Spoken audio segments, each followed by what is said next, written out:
Coming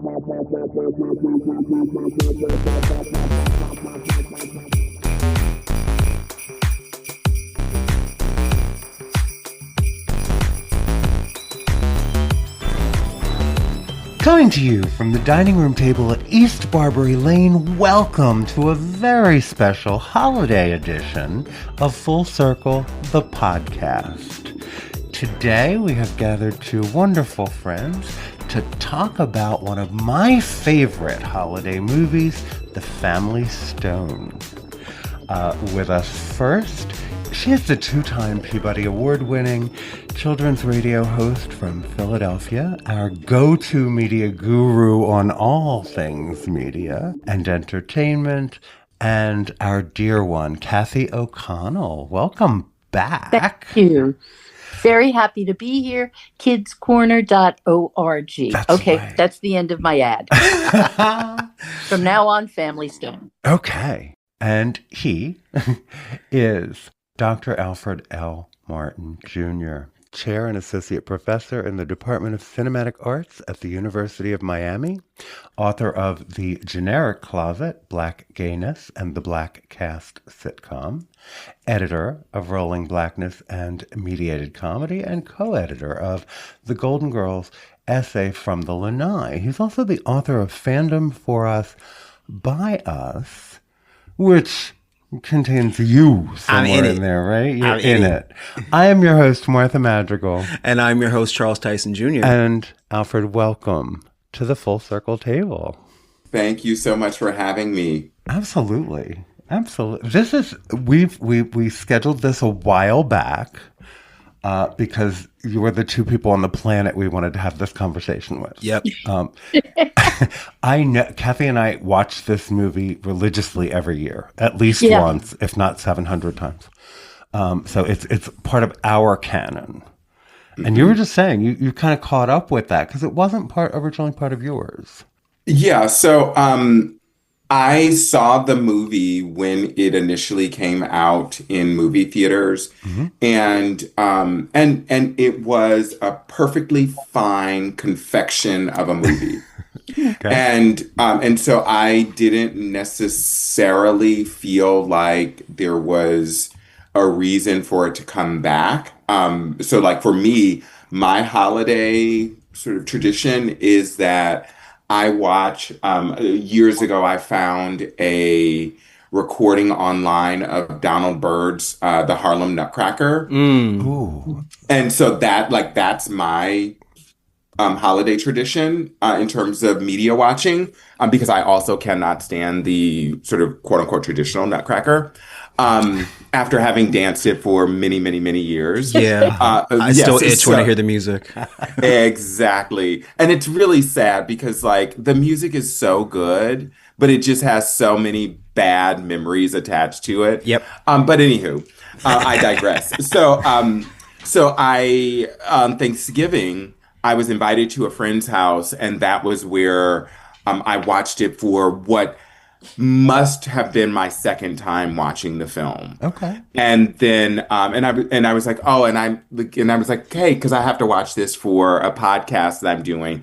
And then I watched it a third time, and then that was when I feel like I really sort of understood the movie and could sort of say some things about it. Cool. I love that. I have to know, though, Alfred, at one point there is a piece from the Nutcracker that is used in the movie. Yeah, the Russian dance. The Russian dance. And I got hives during that session. What did you get triggered by that? Yes. Because also the Russian dance / Trepak was the first dance that I ever learned the first time I did the Nutcracker. So you was good. Layers upon layers on here. Also, yes. I think that is where, when they start going into slapstick, that is maybe the stupidest moment in this movie. Yes, so, we're going to get there. Without a question. Because we're sitting here going, this doesn't make sense. This doesn't make sense. Yeah, there's that one part. Yeah, there will be spoilers aplenty. Yeah.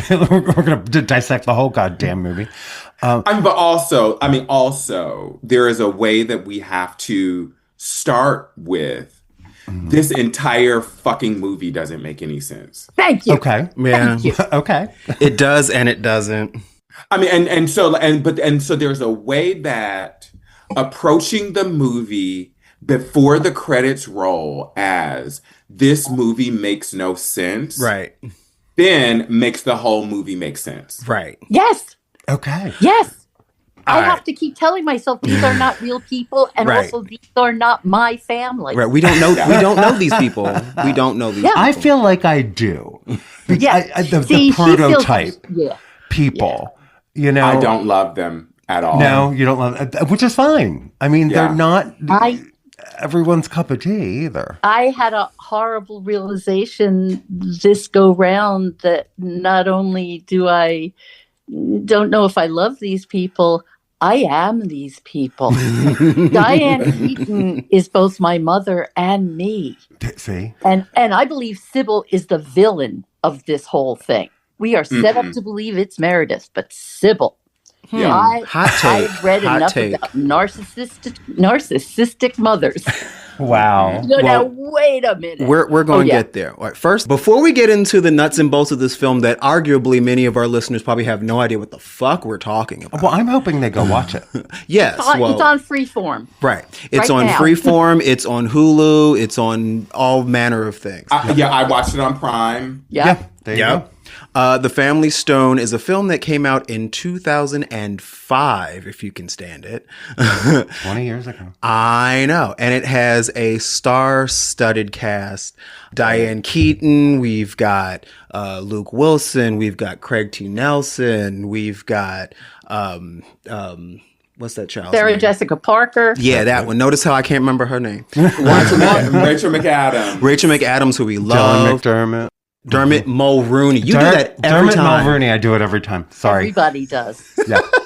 Okay, wait. Can I pause for a half a second? Sure. Like, I had the revelation that, like, in the 2000s, he really tried really hard to convince us that he was attractive. Right? Yes. Okay. Right? He did a whole college try. and we were real close. Like, we were on the edge of believing. Georgia Rule. Right? Georgia Rule. Oh my God. I fucking love Georgia Rule. Right? Yeah. The fabulous Claire Danes, who doesn't need to convince anyone that she's attractive. True. So this movie was by and large considered a commercial success. It had a budget of just $18 million. Right. And domestically, it grossed $60.1 million, and globally $92.9 million. It was a hit. Mm-hmm. Yeah. I never even heard of this fucking thing until one year you, Martha, put it on and were like, this is my favorite Christmas movie. And I'm watching it like, I've never heard of this before. And then I was like, ooh, these white people are messy. And then Thad carries a heavy load in this movie. Oh, He really does. there's a euphemism He in and there Patrick somewhere. carry it all. They are the diversity. They're one-stop shopping. Yes, there's going to be spoilers all up and through this bad boy.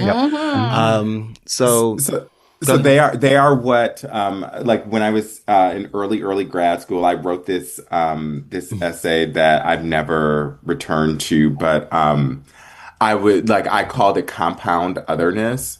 Yes. Where it was just like you put the queers in a show, and then you just pile like every bit of otherness that you want in that like movie, pile it on the gays. So it's like we got the one person of color who's also gay. We got the one person who has a disability in his hearing impairment, and it's like pile it on the gays, and so that everybody else can be quote unquote normal. Yeah. Oh yeah, I wrote in my notes when Thad and Patrick arrive. Look, everyone, the diversity has arrived in the movie.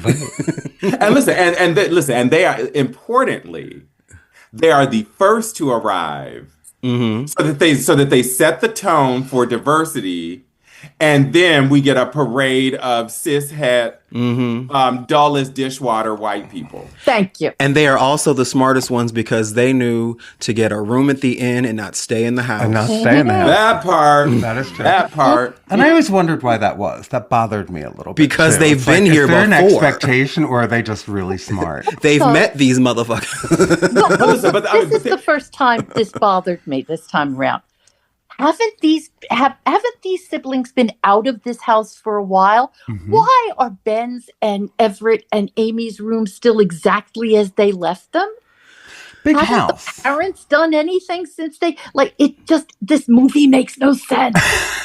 These are not real people. But see, I've seen that. You know, when the house is huge and there were a bunch of kids, the parents, in a large house with money, the parents have all the space they need anyway. So that rooms are time capsules. I've seen this play out. Welcome home, baby. Your room is just like you left it. Among my people. Yeah. Amy arrives next, and we get the whole visual there too.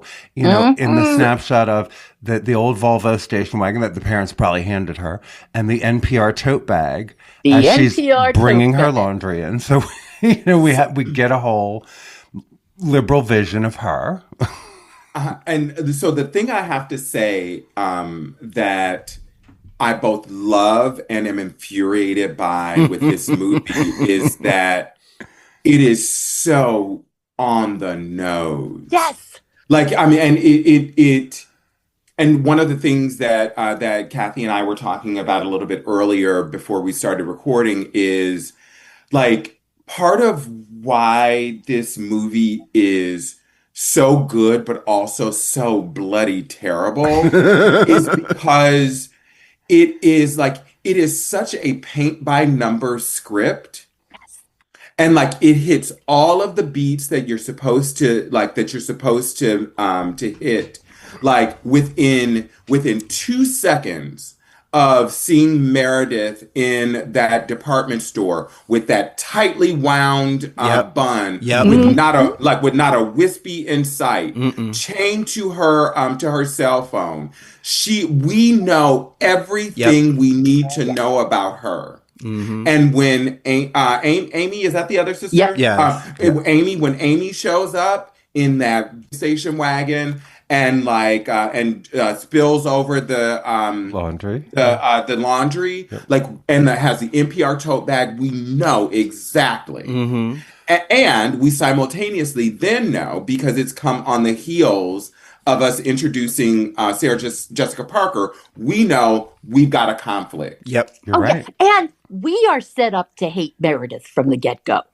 And it worked. We are more prepared to hate Meredith than Everett's family is, because she is mean from the first moment we see her. Right.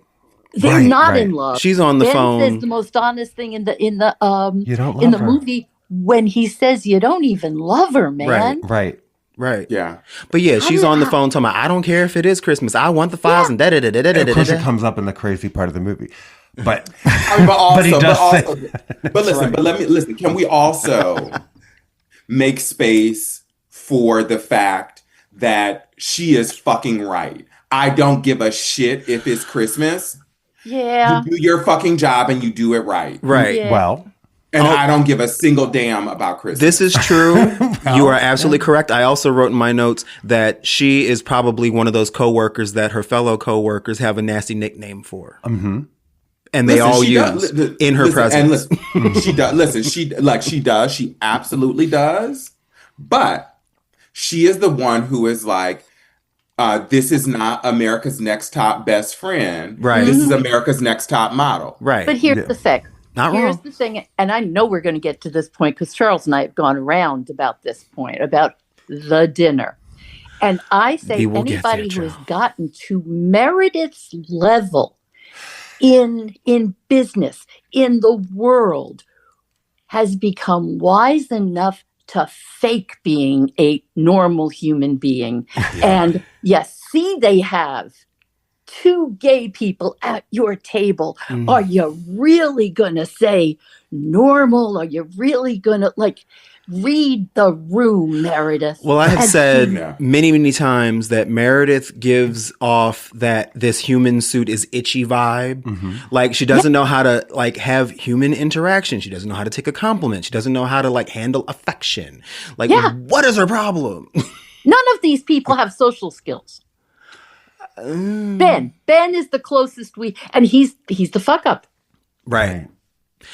So when Ben comes home and Sybil says, there's no smoking pot in the house this time, I mean it, which means how many times has that rule been broken? But then she says, Christmas is not going to be clothing optional this year. We have company. My question is, was it clothing optional for the entire family or just for Ben?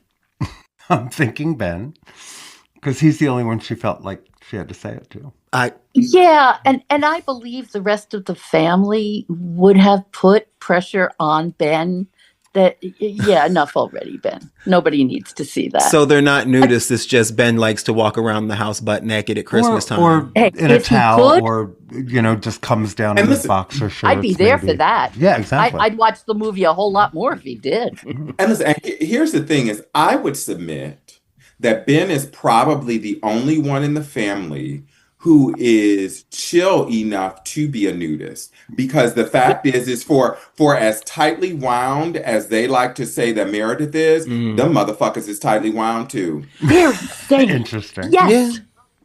Significantly less, but Everett is violent. And nobody wants to address.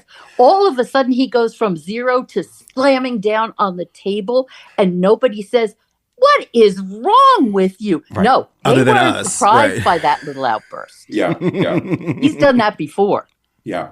I told you, these are not characters. These are real people to me. That's what's scary. And listen, and here's the thing is, for all of the ways that they like to sort of pretend like they're a hippy dippy family, they're a family who doesn't actually talk about issues. They plaster that shit over. And I've been in public broadcasting long enough to know that's exactly who they are. Right. WBAI, New York. Well, I always say The Family Stone, my favorite Christmas movie about a problematic white family and their problematic White House guests. That's what this is. I do appreciate, though, the fact that, because Thad is hearing impaired, they sprinkle ASL throughout the dialogue of the film. And it's kind of like Spanglish. They go in and out of it because they don't sign everything they say. They just sign like pointed phrases and things. Which, and I read up some on that. I did two things. I read up on that, and that is very much how it's pretty accurate in the ways that a hearing family does interact. Well, I was telling Alfred about this earlier. I watched a Q&A with the actors who played the siblings, which is how I finally figured out that it's Luke Wilson who's in the movie, not Owen. And they talked about the naturalness and how everybody did get to use, because Ty Giordano is, Thad is right there on the panel with them, and how everyone was very comfortable learning like Christmas is this, except for Craig T. Nelson, who couldn't just like gracefully get any of them. He had the most trouble with the ASL, and they commented on that very thing, how very real it was and how natural everybody in the family was. His lack of grace actually read to me as someone that's just been doing it for so long that it's just casual, and it's like a household dialect even. It's like, I do this, I mean Christmas. You know what I'm saying? So it does ring true, that idea of Spanglish. But I sent the particular clip where, because I could not find an answer online. Grandma signed something really bad. But we never know what that is. No one knows. And so I heard speculation. Well, I sent the clip to my friend who is an ASL interpreter, and she said, honestly, I don't know. I can't see enough to tell you what she just said. And that was kind of what I heard. So I still don't know. The world will never know what Grandma signed. I assumed it was go fuck yourself. That's what I assumed it was. But I assume that's what it was. Yeah. I just assumed that from the get-go. Well, whatever it is, it wasn't the first time that little girl saw it, because she knew to point it out. She knew. Yeah. Can we talk about that little girl? Can we get right to it? We can, because that starts right in the hallway with... That kid has Tootie syndrome. What You know, to me, the rottenest kid who has ever been in a movie, who's in my favorite movie, Meet Me in St. Louis, who never learns that actions have consequences. And I tell you right now, if I had broken the heel on a guest's shoe, right, they wouldn't be saying, "Oh, it's okay, Elizabeth," or I think we have glue somewhere. And the mother is, Susanna is my favorite of all the siblings. She's the only one I could truly stand. And she just accepts it. Well, we talked about that last night. Susanna is the middle child. One of them. One of the middle children. And so, like, she has that whole, like, I'm not rocking the boat, I'm not causing waves energy. Like, she never really, like, so it probably carries over into how she raises that child. It's fine. We got 2 of those. Right, yeah, like, well, no big deal. But I keep saying in the child's defense, she asked a question and she was ignored. She didn't get an answer, so therefore she didn't have permission to touch anyone else's shit. I know, and that's what you and I'm like, well, she tried. She tried. If I say, can I play with your shoes, and I don't get an answer, that is not an implied yes. That is, leave it alone until you get the answer to your question. Exactly. And obviously, uptight stranger I've never met. Exactly. Can I play with your shoes? Especially when you said to her, I like your shoes. And she acted like you spat at her feet because she didn't know how to take a fucking compliment. Right. So I wouldn't want to touch her shoes. No. So but they did not get along. I have to say, one thing I did learn from that Q&A is that Luke Wilson and that little girl did not like each other. Really? Yes. Guy ain't like her either, so I get it. My favorite thing, because I don't have children, is like adult child like rivalries. Like, I just fucking love that because, like, from the adult's perspective, it makes no goddamn sense that you would hate a kid this much. Yes. But somehow you do. My child, like the child I hate or no longer a child, but the child I used to hate who was moving around in the world was Maddie Ziegler from Dance Moms. Dance Moms. Oh my God. I used to fucking hate. Oh my God, I fucking hated her. And is she the one that got famous? Yeah, she was the one who danced with Sia for a bit. That one, yeah. Yeah. Yeah, but anyway, I love when adults hate children. It's so easy to do. It can be. Oh yeah, you get itchy when that happens. Mm-hmm. Like, why is no one disciplining this child? Because I remember the ass whooping I would have got. Watch this movie. Oh my God. It's like, how old are you, kid? You want to see 10? Nobody's watching the kids. And it's not like they're 47 kids and she's getting lost in the shuffle. Thank you. Nope. Thank you. She's got 1.5 kids. Because she's actually the only one who has kids. Right. Yeah. Yeah. Yeah, until Thad and Patrick get Gus, who is king of the world. So how do you think the other little boy cousin feels? Mm-hmm. Hearing that, Gus, king of the world. Well, listen, now you can't do this to say Mary. But they had to make sure that the other brown person in the cast didn't feel left out. Mm-hmm. Correct. Yes. And we'll get there. So Meredith and Everett, they're on their way. They're in the car. She's starting the throat clearing tick. Yeah. That apparently she does. You're going back to before they even get there. Yes. Okay. Well, because I have a point. So she does this throat clearing thing every time she gets nervous. And Everett seems to like this because every time she starts clearing her throat, he gets this little smile at the corner of his mouth and he goes, everything's going to be fine. Or you don't have to worry. It's like that's a language that he understands or something. But then at the same time, they pull up to the house and she stops and she looks up at the house and he goes, oh yeah, they're all looking at you. Why would you do that to someone you allegedly like? Yeah, because he doesn't like her. That part. Because also, has he never noticed how awful she is? She kept you from doing the one thing you wanted to do in Japan, and you want to marry her with grandma's ring?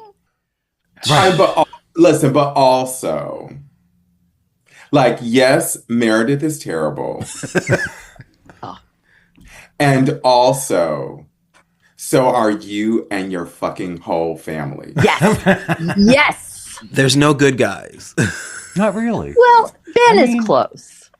Ben is close to a good guy. I'm not just saying that because I'm hot for him. I'm gonna get there. But I have a difficult time absolving Ben only because, or principally because, this movie is so infuriating when you actually sit and watch it, because it's like none of us is supposed to raise a single eyebrow that these siblings just did a fucking sibling swap. Thank you. and none of us are supposed to think that this is weird. This is like Chang and Ang marrying sisters. We're going to get there, because that's an important part that I do want to bring up. Yeah.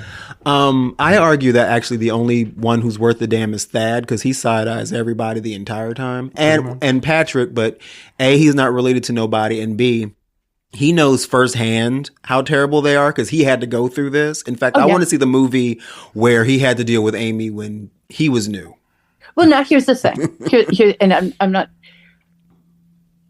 Thad is clearly Sybil's favorite, which just the way she lights up when she greets him when he comes in. Like, clearly, this kid is her favorite, and I have a soft spot for Susanna only because we share the same movie and the same point in our favorite movie. Mm-hmm. And, she's the trigger for Have Yourself a Merry Little Christmas, which, as you know, is the big saving grace in everything. Right. Mm-hmm. So. Yeah, I mean, but listen, I also think that, so there's something, I think it was really interesting and important for the point that you just made, Kathy, that Thad is the first kid to arrive. And I think that there's a way, because I'm not certain that the pecking order of children isn't the order, for Sybil, isn't the way that we get introduced to them in the film. Mm-hmm. Could be. Mm. Oh, but that would put Everett as first, and he is the oldest. Right? Because we no.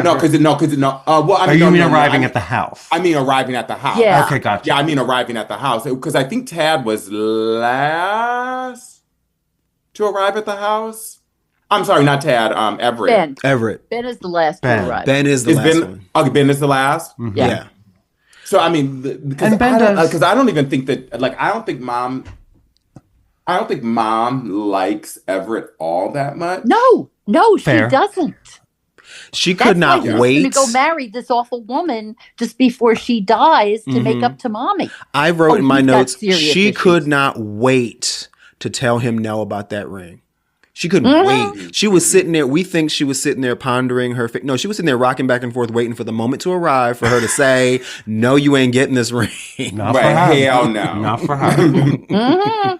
Yeah. And she says, and when he's like, "Come on, you promised," and she's like, "I don't care. I don't give a shit." And think about how I feel. Right. I love that line. So Everett and Meredith, they get to the house. Ben gets to the house. Everyone's there. Mm-hmm. They're all greeting everyone. Meredith does not know how to act. She tries to shake everyone's hand like they're at a business meeting. She gets pulled into a hug, and it's like it's paining her. She can't take it. Yep. And so they're can I try the shoes? Yeah, you have nice shoes. I don't know how to take compliments. And then we get to she thinks it's wrong, despite the fact that all indications are true that she can be in the room with her boyfriend. She thinks it's wrong. So instead of being in the bedroom with Everett, she kicks Amy out of her fierce attic bedroom. Right. So that she can be up there. Yes. Amy already don't like her. She went on a 5-minute diatribe about how she can't stand the bitch first time she met her. And so they're up there making up the bed to make her comfortable. She gets a phone call from her sister and kicks them out of their own room in their own house. Okay, all right. And this is actually one of the ways that I actually dislike this movie. Okay. Because Meredith is not a real person. In the sense that nobody but nobody who has achieved that amount of career success doesn't understand how to pantomime human interaction. Right. This human suit is itchy. Right. Yes. Yes.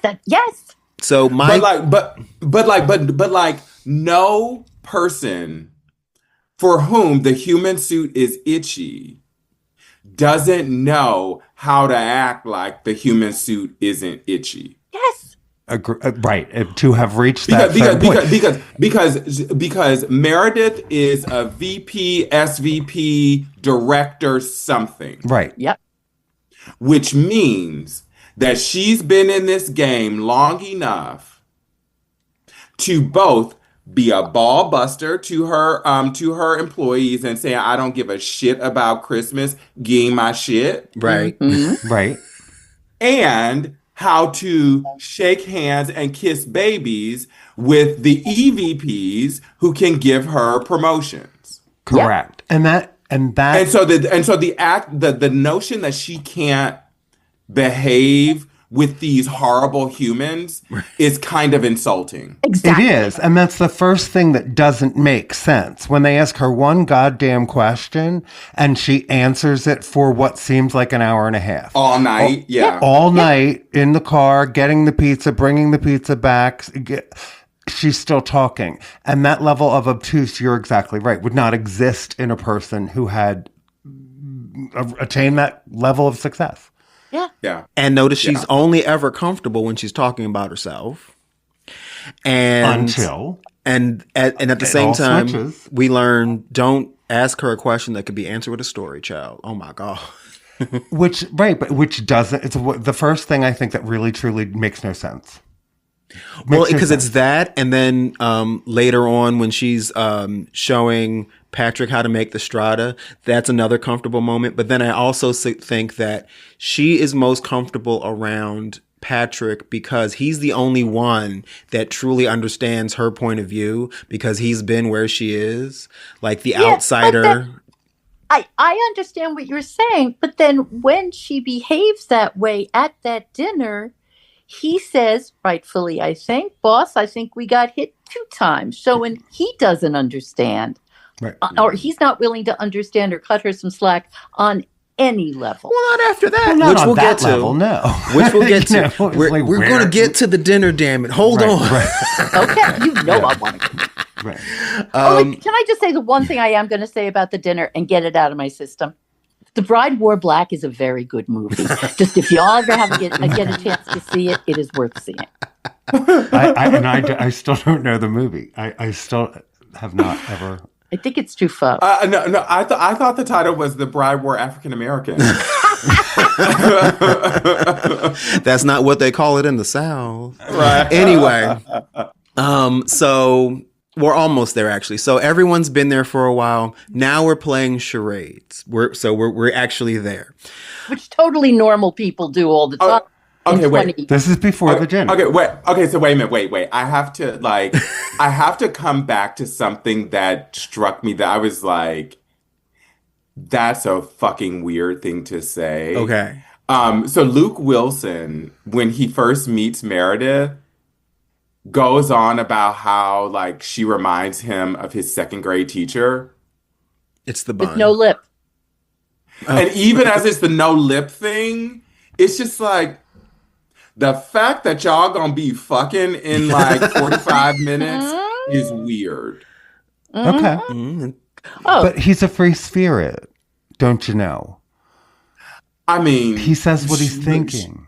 I mean, listen, and also like they like, and this movie is supposed, like, this movie doesn't want us to be like, hey, like this brother was fucking one sister and then that sister started fucking the other brother, so that brother started fucking her sister, and now we're all at Christmas the next year together. And that's okay. I know. And this is not 7 brides for 7 brothers. Nope. It's 2 brides for the same 2 brothers. We just finished pizza. Charles is going to keep doing this. He's going to keep going back to that list in order. Yeah. So we cleaned up pizza and we're playing charades, which I don't think I've ever actually done organically in my life. Organically, no. no. I left the Girl Scouts. No. Right. Oh, no, wait, no. I was played Pictionary. Never mind. Well, yeah, I've done that. When it's That's like, what hey, I was saying. They don't have Cards Against, as someone who finally played her first Cards Against Anybody game, and it was Golden Girls. Yep.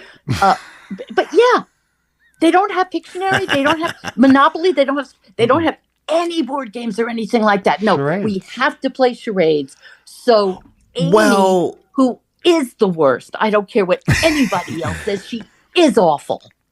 It's hard to find a way to make Meredith look racist while playing a game of Monopoly, though. Right, that's true. She'll only go. Not impossible. Not impossible. No, it's not impossible at all. So they, the first one we see is Billy Don't Be a Hero, which the homosexuals get.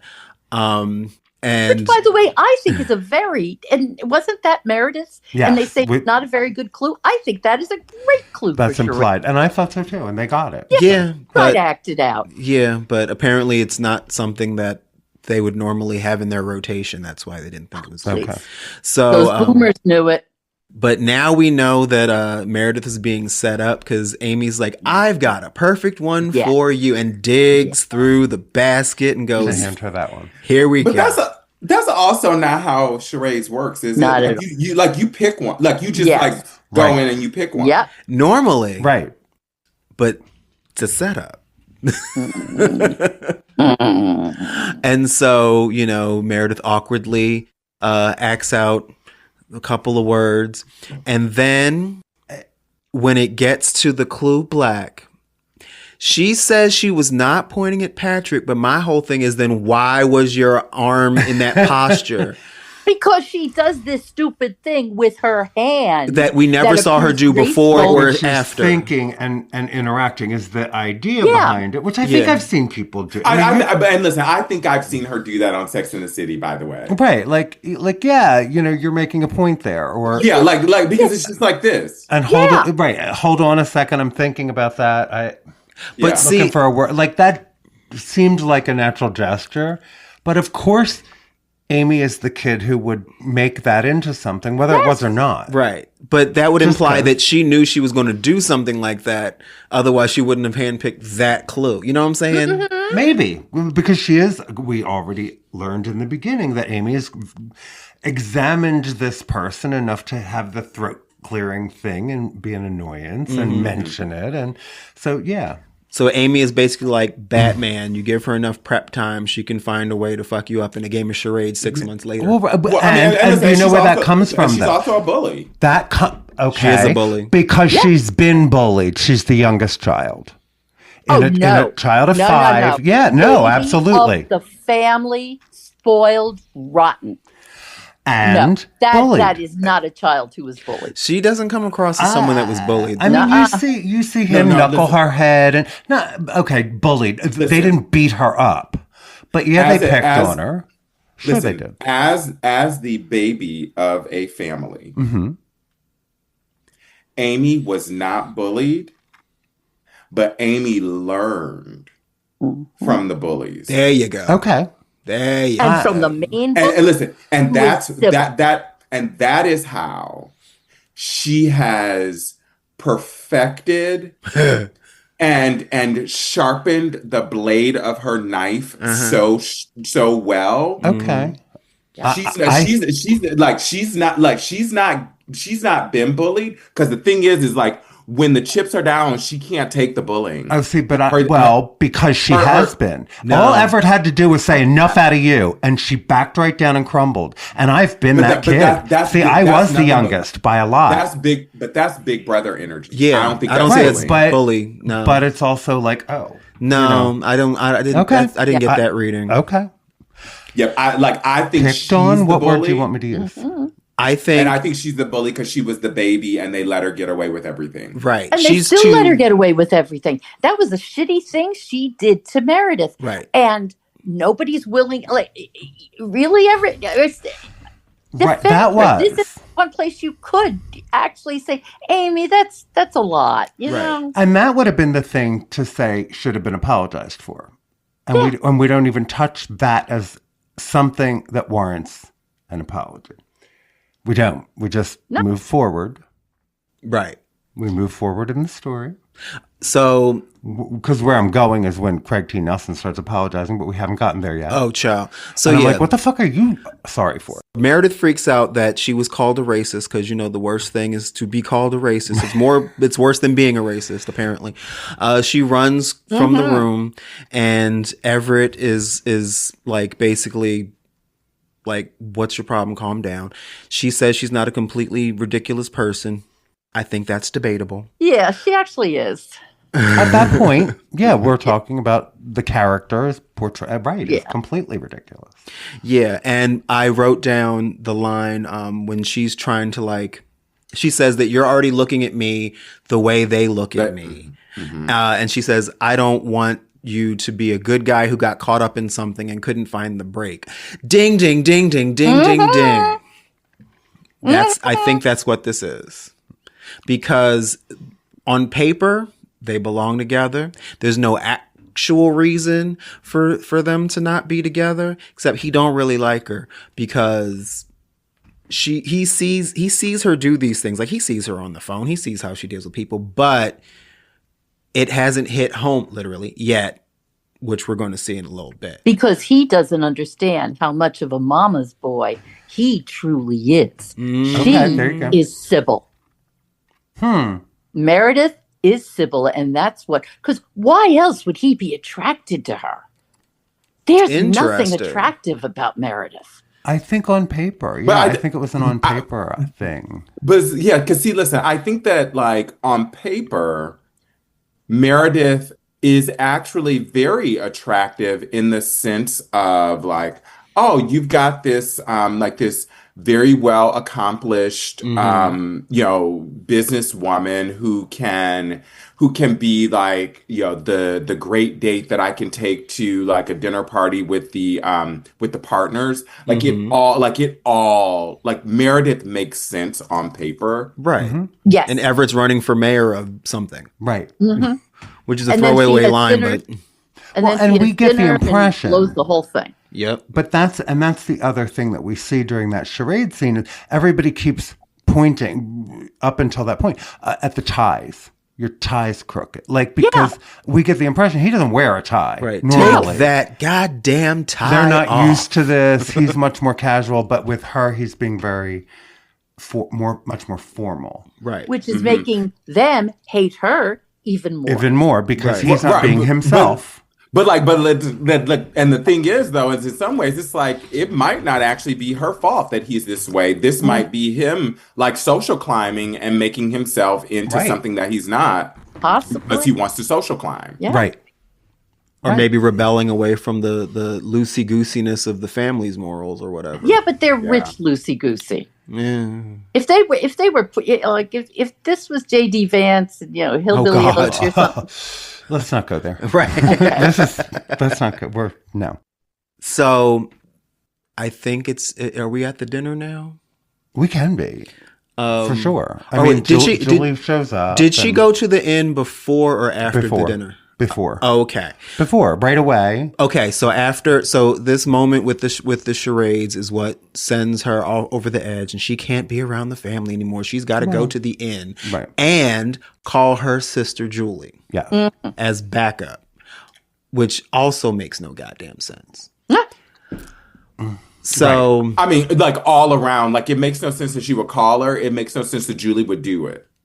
Right. That part. Drop everything, grow up or leave or something. Well, I love how earlier when after she kicked everyone out of the room to talk to Julie, and she was talking about how it's awkward. Apparently, Julie says, "Are you being yourself?" She goes, "Of course, I'm being myself." And I'm like, maybe she's saying the problem could be that you're being yourself. Yeah, and you tried not. Except we have the whole 180 right after dinner. Right. So, the dinner scene. All we've wanted to talk about is the goddamn dinner scene. Now let's talk about it. Wait a minute. I need to pause because, because Julie also has again a sort of quintessential. We don't need to know anything else about her entrance. Right. So listen, because she is oh my God, what's that woman? She's Jennifer. She shows up as Jennifer Lawrence. So the hot girl, like the hot clumsy girl, right? Yeah. And so like because of course, like we get the string music and the movie star. We get the movie star shot, and then we get stumble stumble bam, right?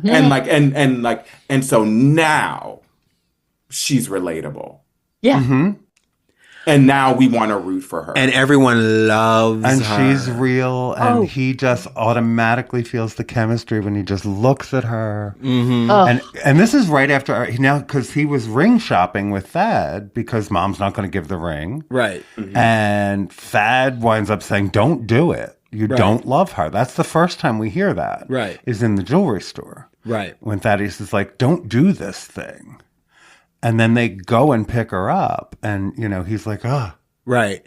And I love how she fell off the bus and scraped her little knee. And the entire family is fawning all over her and giving her peroxide and Band-Aids. Had it been Meredith, I wrote, she could have been missing a leg and on fire. They might have given her a damp paper towel, maybe. They wouldn't have even spit on her to put her out. Right. Thank you. You can hop. But they related. You only have one working shoe anyway. See? And I feel like there's an element of, or what we're supposed to, and correct me if I'm wrong, but that we're supposed to derive this idea that if you're not real to this family, they'll eat you alive. Right. Like if they perceive performance, or they perceive that you're putting on airs, is that it? Then they just want nothing to do with you because they're so real. But but listen, but here, take the youngest daughter's Cherry, and you are welcomed on Christmas Day. Oh my God, she loved Ben. Sybil loves Ben. Not Ben. Brad. Brad. But I mean, I think like the thing I think is also really like fascinating, and part of the reason why this family is like that family is just so fucking terrible, and like. Is because like it's like they so like if we take this notion that they dislike anyone who's like putting on airs, but it's like y'all don't know this woman, and how do you know that she's actually putting on airs? Yeah, and that this isn't actually how she is, right? And so who are y'all to determine that she's putting on airs? And secondarily, like, if Everett actually loves her, don't y'all love him enough to actually act like people with some fucking sense? No. Nope. No, because they've decided she's wrong for him. Listen, and that's why the second that they actually like were mistreating Meredith, me and Meredith would have been out. Yes. Right. Which, like, I'm not doing that. Is how you know that he doesn't really like her. Right. Yeah. Because he... But listen, also, he don't really like himself either, because he allows himself... True. Fair. To be disrespected by his family, and quite frankly, to disrespect... Listen, even if I don't like Meredith, I bought Meredith here, and y'all disrespected somebody I bought here. This is true. And he says that. You're not wrong. Yeah. As they're leaving for the inn. He does say all that. But he has to be pushed to the edge. Yes. Yep. Right. Yep. Yes. He does. And he's not that attractive. And then so we make it to this dinner scene. Well, wait, this is important. It's pivotal. Because Julie comes after she's been at the inn, and Ben is showing his penis to her when he hands her the coffee in the car. Well, sort of, yeah. He comes out with the gray sweatpants, thrusting his crotch at the window as he's giving her the coffee. Right. In Sybil's favorite cup. And Sybil's favorite mug. Who hates her already. Right. I'm sorry. Go ahead, Charles. This is also after the dinner is also after Meredith is making the strata in the kitchen. Right. With Patrick. Right. It's important because when Julie does make it, she's like, so wait, you're cooking? Why am I here again? Yes. Like, everything is chill, everything is cool. So this is an indication of Meredith being a ridiculous person. Mm-hmm. And she says, I needed my sister. That's like her thing. And then it's okay. And they're we in a sit world down to dinner.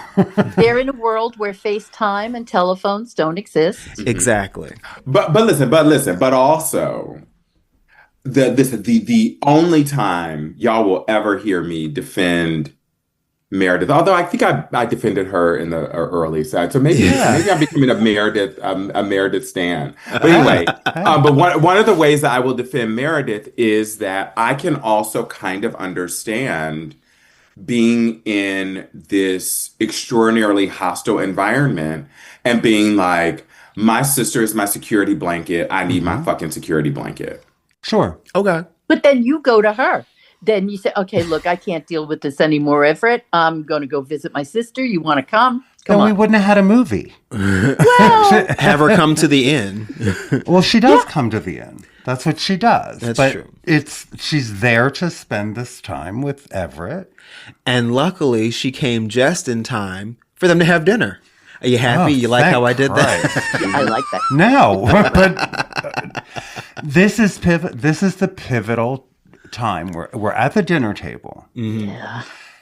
And Julie asks a question that, I don't know. What do you think of Julie's question? Because no one took any offense at all. Right. So she asks that. Do you care about the race of the baby that, you're adopting? Right. Which. And Meredith is like shocked and appalled that she would even say the word race. And, Thad and Patrick are just like, no, we want to have a baby. We want to have a healthy baby that we can love. And right. Doesn't matter at all to us. Not a problem. And then for some reason, this makes no sense. Makes Meredith feel the need to ask a question about nature versus nurture. The gay thing. Yeah. Right. The gay thing. These are the first gay people she has ever encountered, this woman who lives in Manhattan. And that's what that makes part. No sense. Part. No and sense. So Sybil is like, oh, I wished all my children were gay. Look at these curtains. Obviously, this is not the environment. But see, I think Julie's question is just as inappropriate. Am I wrong about that? I didn't think it's I don't think it's a she question. knows them well enough to ask such a personal question. Well, that's what I mean. But, Wait, I don't remember what does Julie ask? Because I got so fixated Julie on. says, do you have a preference as to the race of the baby? Yeah. Right. And what are they going to say? They're perfectly fine answering that. Yeah. Well, exactly. That's what I mean. Like, well, yes, we actually do. What? But I mean, fair. It's a stupid question. But I think that's part of the idea that from the first keystroke of the script. Right. Meredith is supposed to be the villain. Yes. Yeah. And listen, and let's also and I'm slightly jumping the gun, but when we actually start to play out the sort of dual romance stories, the one between Everett and Julie is played much differently than the one between Meredith and Ben. True. And Sarah, at the time, Sarah Jessica Parker is the bigger fucking star. In 2005, is she, though? Yeah, no, because we're still in Sex and the City popularity. Except Claire Danes had top billing. No, Claire Danes had No, they went in alpha order. Yeah. Did they? It's alpha order. Listen, you looked. You noticed. Okay. Because when I saw Claire Danes' name first, I was like, I beg your pardon? Right. Okay. And it's an alpha order. I mean, I like Claire Danes more than I'll ever like Sarah Jessica Parker, but yeah, it's probably alphabetical order. Because I was like, maybe I didn't know something here. Okay. But good to know. But Sarah Jessica Parker, I'm sorry, but Meredith just she also lacks the ability to shut the fuck up because it's very obvious that her question about nature versus nurture is offensive. She keeps going with, I can't believe you would actually wish for gay children. Why would you want your kids to be challenged like that? To which Thad, giving good shade, goes, I'm sorry, I couldn't hear what you said. Mm-hmm. Yeah, I didn't hear you. But the two of them, though, and that's what I'm saying. Why does one, to me, they're both offensive questions. And to me, they point to the kinds of questions, I mean, that people feel entitled to ask of those that they other. Mm-hmm. Fair. But I also think that this is partly, like if we want to sort of step all the way out, the ways that the industry understands Sarah Jessica Parker versus Claire Danes is that Claire Danes is the beautiful one. And Sarah Jessica Parker has never necessarily been understood as beautiful. Yeah. And so there's a kind of latitude. Fair. Which apparently I was giving her. So. Like that we give beautiful people that we don't give people we don't consider beautiful. If a girl isn't pretty like a Miss Atlantic City. You have a point. Because apparently I fell into that trap too. Because I'm like, I wasn't offended by that question. But, you know. In the moment, I might have had a different answer. I'm not offended by the question. I'm offended by a word she says. Which one? The N-word. Normal. Oh, that. Yeah, well, yeah, that's. That's. Oh, that's. I'm offended. Okay, just to back up, we were talking about Julie's question. I found equally offensive, and it flies. Right. Way too then personal. Meredith's question is. Like, yes, the normal thing, because, they're joking around and she says, I wanted all my kids to be gay. And well, no one would want that. I mean. Exactly. Yeah. Right. Why would you want your kids to be challenged like that? You would want, of course, you would want a normal kid. Right. And also, I keep beating this fucking dead horse. But Sarah Jessica Parker, or I'm sorry, Meredith. Not just me. Just me. Right. Meredith cannot get to the point in her career she is at without knowing how to navigate that conversation. Right. Repeat that's what I would think. Charles can hear it. It makes no sense to even bring that up. Right. Are you concerned at all about bringing a child into the house? What? Yeah. But why wouldn't we bring it in the house? Right. In fact, why wouldn't we bring it in the house? I mean, he's answering well, but it's like, it's very hard to. Yes, that would not happen. A person. But listen. But it is also like the script is written by what I assume because I didn't look, but which is like a cishet liberal person who is sort of writing through the ways that they understand conservatism to function. Right. Okay. And and to take it all the way there, it's why the fuck we're where we are right now is because liberals have a fundamental fucking misunderstanding of how conservatism works. Okay. And also, listen, we're also here because y'all don't listen to white people don't listen to black people, but whatever. Well, that's true. Right. And the fear of being called a racist is much greater than being a racist. Yeah. Exactly. Right. Yeah. Because racism is just burning crosses on the front lawn and Klan hoods. Yeah. And if it's not that, then it's not racism.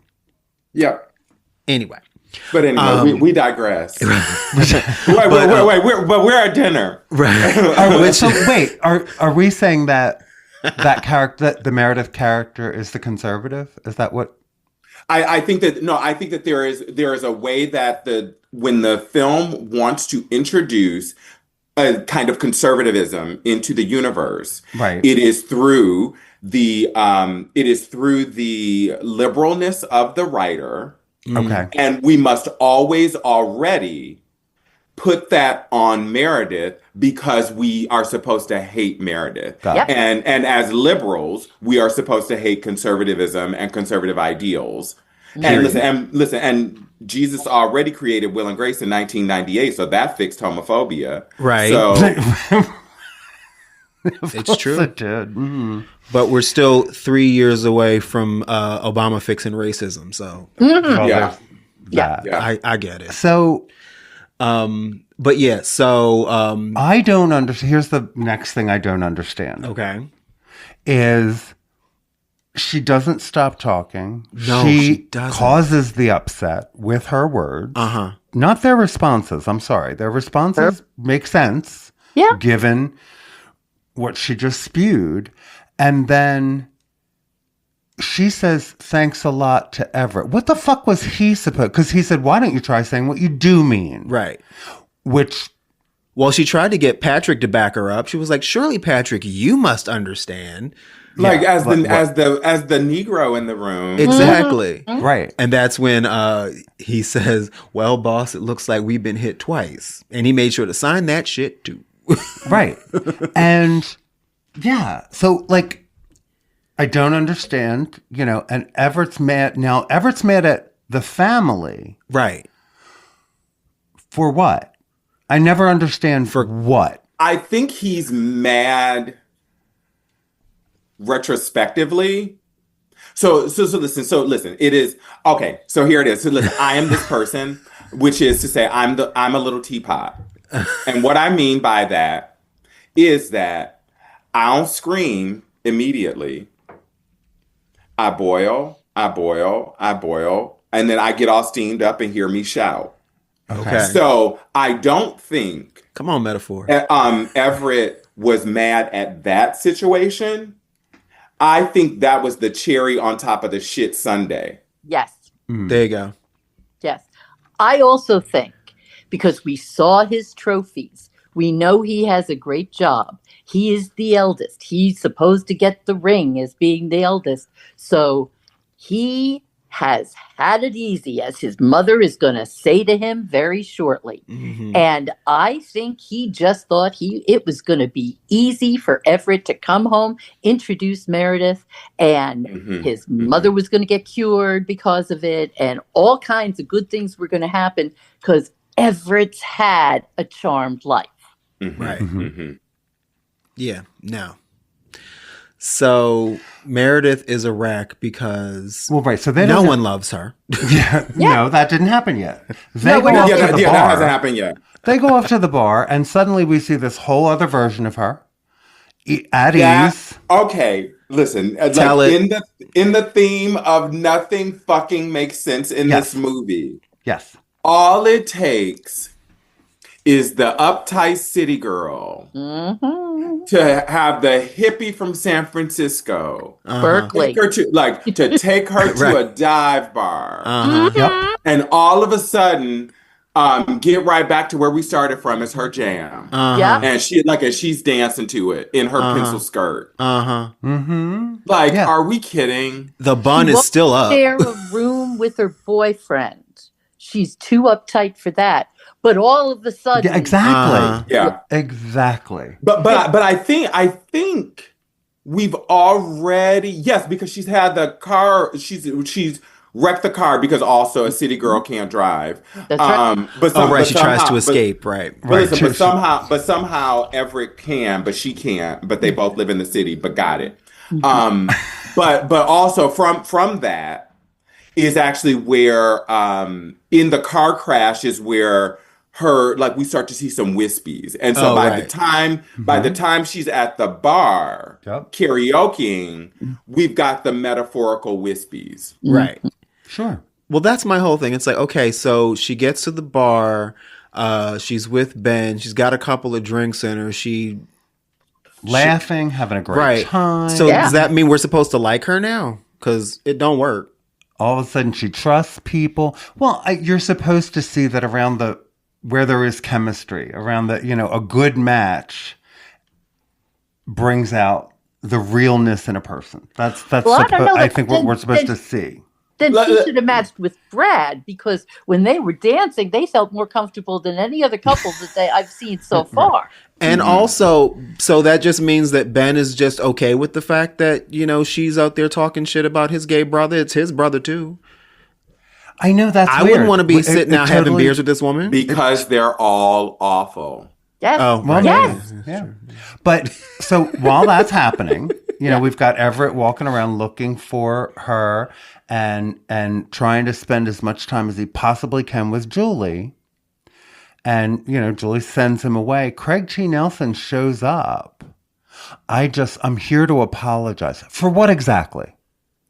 You said enough because this person was disrespecting your family. Right. In an ugly way, and you spoke up to end it probably later than you should have, and now you're there to you left home to go over to the hotel to apologize to this bitch. What's that about? It is only so that she can run to the door thinking it was Everett. That's the only reason this scene happens. Well, I guess, but also there are families and there are people. And I'll say the Italian word for it, Dulcimore. That's my second family. Who, it's not whether you're right or wrong. You got upset. You made a fuss. The situation made a fuss. Okay, so it's very waspy in that way. Very, very. Okay. Yeah. Okay. You weren't polite, so you messed it all up. Yeah, I'm sorry that the whole, Wow. Look who he's married to. Don't you think he goes around saying I'm sorry to people an awful lot because maybe, Sybil has alienated a few more people? She wasn't real nice to Patrick at first. No, Amy wasn't nice to Patrick. Amy wasn't at nice first. to Never Patrick mind. at first. I don't know. But that's one of the many things that made no sense to me. Right. And then we're actually skipping a major chunk of the story. What am I skipping? We haven't talked about how the family is reacting to, first of all, whether or not they know that Sybil is sick. Well, I was getting there. When they found out. Okay, go ahead. I'm sorry. I was getting there. Okay. My bad. And if I'm out of order. Well, no, because this is sprinkled throughout all of these things that have been happening. Yes.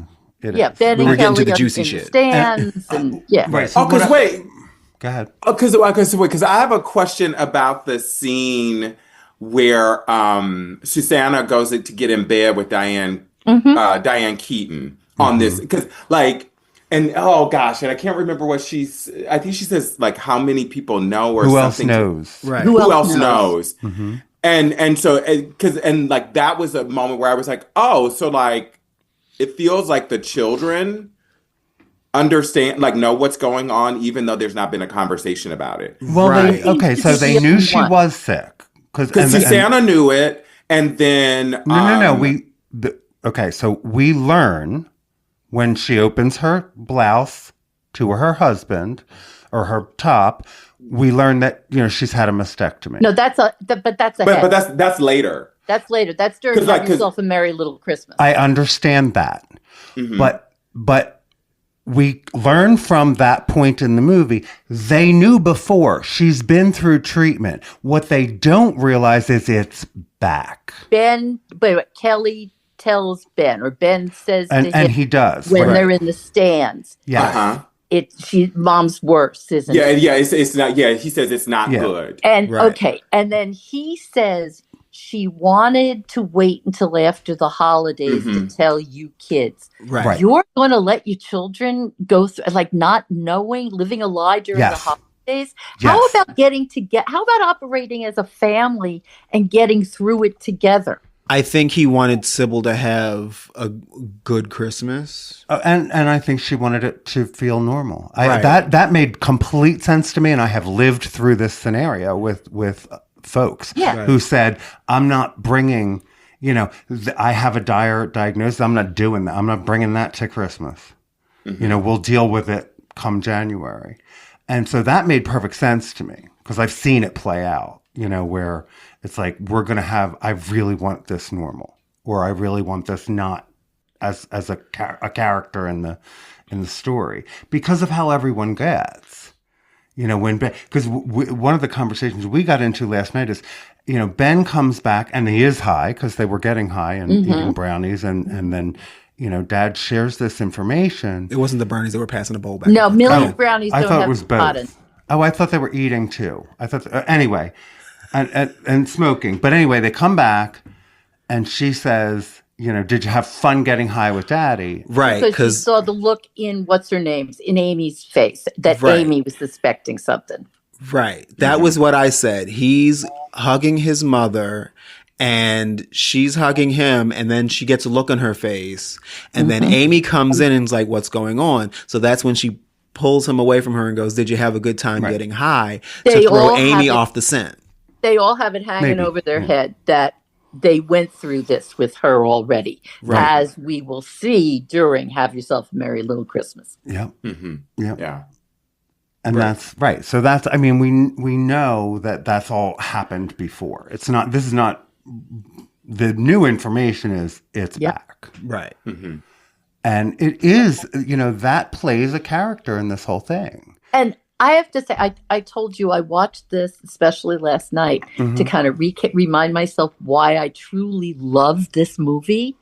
And those moments of Diane Keaton at the beginning when she got at the ornament and the tree, the reflective moments and the quiet moments that Diane Keaton gives in this movie are incredible.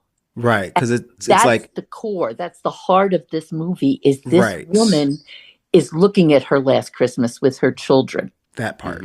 Yeah. Looking at the snow outside at the end, she wants to memorize it. She wants to hold on to it. It's the last one she's going to see. And that's right. And, I do think, the illness being that character, that her impending demise, leaving this family, are they going to be okay? And her concern over that, I think, is another character in the movie. Like, the tension with Everett is because of that. Like, I don't want to see him married to somebody I know that's not going to work out. I know my kids is the thing there. And yet, like, I know my kids. I want, hey, Brad's still in town. He's still single because... Right. Because I'm a controlling pain in the ass who's not going to be able to control you much longer. That would be the... Let me do it while I let the puppet master... Maybe. Not wrong. Pull her strings while she still can. Okay. Yep. And the charitable way to look at that would be she is a mother who really knows who her kids are. And two wants things to can see be true them, at the same time. But happy. also, and on the one hand, listen, I'm not a child. I don't have children, rather. And I'm not a parent. Right. But also, like, as a parent, do you really know, like, who's best for your child as a partner, like as a romantic partner? I think you know who's not. Sure, that absolutely. Yes, as a parent, yes, you do. Now, whether or not you say something is a different thing. You may not necessarily be able to pick the partner, of course, but to sit there and say this is not going to work. Because I know who my kid is, and my kid's going to walk all over that person and never respect them. Sure, absolutely. Like bad match, or good match because I see the chemistry at work. So let's sprinkle in a couple of moments because we got to get to the end. So Brad, who popped Amy's cherry, shows up at the bar. Yeah. And so now Meredith is like, oh my God, you're Brad Stevenson, the one who popped Amy's cherry. I'm going to buy the house around and I'm inviting you to Christmas Day. Yeah. All of a sudden, yeah. Because, you don't like these people, but you can invite people over to their house. But anyway, so... Well, she thinks he's one of the family already. Right. And yet, we get to Everett, I Can't Marry You in a few minutes. Right. Yeah. Which was so juicy. This is actually where I came. That's actually where I came in the first time I saw the movie. But anyway. Okay. Yeah. All right. So wait, when do we get to the part where Sybil actually does give Everett the ring? We're not past Meet Me in St. Louis yet. I think we jumped past it, didn't we? That happened that night. So that night, because he's looking at the ring. No, it's the other ring. He's looking at the box, the ring he bought. Right. That's right. While the song is on. So Meredith and Ben in came the morning, home drunk. Right. She slept in the bed. He slept on the floor. Right. Patrick and Thad went back to the inn where it was safe. Right. And so it's in the morning when she does give him the ring. It's your ring. It's your decision. But that's when they have that morning when Everett and Sybil have that heart to heart. Like, you can't fix sick, this. honey. Yep. Right. I am sick and you can't fix it. That's another one of those moments where I absolutely love her. Yeah. Good acting on both of their parts. Him like holding back his sobs while trying to like listen to her and agree with her and everything. So he has the ring, the family stone. Mm-hmm. In walks Julie. Yeah, and he has her try on the ring. And he goes, come here, puts the ring on her finger. I mean, this is like, so fucking strange. Listen, it is. Look, the only line in this whole movie that felt like it came from a truly real place was when Amy was like, "Why would you do that?" Exactly. Like, why do you want to see it on you? Right. On? Right. Yeah. Yes. Yeah. So Julie has the ring on. She can't get it off because he's following his heart now. That's why. Doesn't make it less creepy. She's struggling to get the ring off. Sybil is like, I know this sounds terrible, but please can we like be careful with the setting? Right. Right. Julie runs into the bathroom. Then Meredith comes in and she's like, what's going on? Yep. Julie's in the bathroom. She goes in the bathroom. Julie shows her the ring. That's it. And she's like, what is that? It's your wedding ring. Oh my God. And then, wait, why is it on your finger? Right. Then she... Also, can I just quibble for a second? As long, it's not your wedding ring. It's your engagement ring. I know. Fair enough. Yeah, I had that. And they kept saying wedding ring. And I'm like, really? Yeah, That's really not a wedding ring. That's an engagement ring. It's not even the two together. No. With an engagement ring. Right. Theoretically, he would have had to like give her the ring that he bought, and then the wedding ring be the family stone, and you put the two together. Anyway. And this is the part where you say to me, it's not a documentary. Oh, it is for me. I know. Now, this is also after Meredith wakes up in Ben's bed. Yep. And just automatically assumes that he had sex. Just there's no question, because of course, why wouldn't he? Because this little floozy... Or why wouldn't she? Because she knew she wanted to, and she doesn't really remember. Also, this little floozy who would not sleep in the same room as her boyfriend in the Stone's house thinks she slept with his... Because she's following her heart now, you see. And that's who she really is. And that's who she really is. Because if you'll notice, when she's in the bathroom with Julie, and she doesn't say but alludes to the fact that she had sex with Ben, she has this look on her face like she is so proud of herself for being bad and naughty. And Julie... While she's sniffing the soap. Oh, yeah. Yeah, and because Julie also has a reaction that seems to make it feel like either like Stella's getting her groove back, or or that like either Stella's getting her groove back, or like, oh, this is my ice princess sister kind of unthawing a little bit. Oh, I totally read it as ew, you hoe. That's how I read it. But is it you hoe again? Like, you wonder, like... But also, like, Julie, I'm gonna need you to keep all your fucking stones in your pocket because you finna fuck her ex-boyfriend. Yeah. Well, that is true. But that is true. At least... Because she's following her heart. At least when that happens, Julie wasn't actively engaged to anyone or related to anybody. So I think her and Ben, other than the fact that, yes, they are, playing the game, they're the innocent ones, more so than the other two. Well, listen, I'm not letting Ben off the hook. Okay. All right. And listen, and that doesn't mean that I don't like him for Meredith, but I'm not letting him off the hook because the fact of the matter is when you met this woman, you knew that she was fucking your brother, and that still didn't stop you. Nope. Well, but they didn't do anything. They didn't do anything yet. That night. Yeah, nothing didn't happen. Nothing happened. And that's what he says. He slept on the floor. She slept on the bed. Let me pretend for a half a second that I have a gay brother. Okay. Me and my gay brother ain't never never, ever, ever, ever entertaining fucking the same person. Fair. Yeah. We ain't entertaining dating the same person. We ain't entertaining none of that. Okay. Fair. But again, there is a little bit of ding going on in this family. Does happen. Yeah, it happens where, like, wasn't the right match. Here's what I'm going to say. Not that quickly, usually. Here's the thing, is if we change these people from wealthy white people to poor Latino people, we would think this was we would think this movie was the worst goddamn thing ever. Probably. You're not wrong. It is whiteness and wealth that makes this perfectly okay. Swapping and okay.